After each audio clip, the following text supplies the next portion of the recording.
এই মুহূর্তের বড় খবর, আবারও বড় খবরের দিকে নজর রাখতে হচ্ছে। এবার পাকিস্তান থেকে পারমাণবিক হামলার হুমকি এসেছে। ভারতকে পারমাণবিক হামলার হুমকি দিয়েছে পাকিস্তান।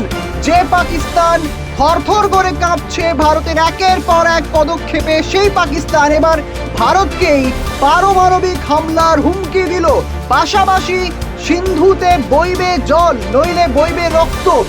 ভারতের বিরুদ্ধে বিলাওয়াল ভুট্টোর উগ্র হুঁশিয়ারি। सिंधु हमारा है और सिंधु हमारा रहेगा। इस दरिया से हमारा पानी बहेगा या उनका खून बहेगा। পাকিস্তানের পারমাণবিক ভয় দেখানোর চেষ্টা ভারতকে। পেহেলগামের মর্মান্তিক জঙ্গি হামলার পর কড়া পদক্ষেপ নিচ্ছে ভারত, যেখানে ২৬ জন নিরীহ মানুষকে হত্যা করা হয়েছে শুধু তাদের ধর্ম জেনে। এই বর্বর হামলার পর ভারত পাকিস্তানের বিরুদ্ধে একের পর এক কঠিন সিদ্ধান্ত নিচ্ছে, যার মধ্যে রয়েছে সিন্ধু জল চুক্তি স্থগিত করার পদক্ষেপ। এই সিদ্ধান্তেই যেন পাকিস্তানের ঘুম উড়ে গেছে।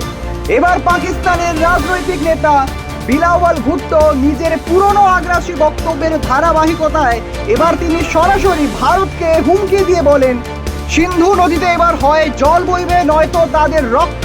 তিনি আরো বলেন, সিন্ধু আমাদের নদী, এটা আমাদেরই থাকবে। এই উগ্র মন্তব্য ইতিমধ্যেই আন্তর্জাতিক মহলে তীব্র প্রতিক্রিয়া সৃষ্টি করেছে। তবে প্রশ্ন উঠছে, কে এই বিলাওয়াল ভুট্টো? বিলাওয়াল পাকিস্তানের অন্যতম রাজনৈতিক দল পিপলস পার্টির বর্তমান চেয়ারম্যান। তিনি পাকিস্তানের প্রাক্তন প্রধানমন্ত্রী বেনজির ভুট্টোর পুত্র, যার মৃত্যু হয়েছিল এক জঙ্গি হামলায়। বিলাওয়ালের বাবা আসিফ আলী জারদারি বর্তমানে পাকিস্তানের রাষ্ট্রপতি।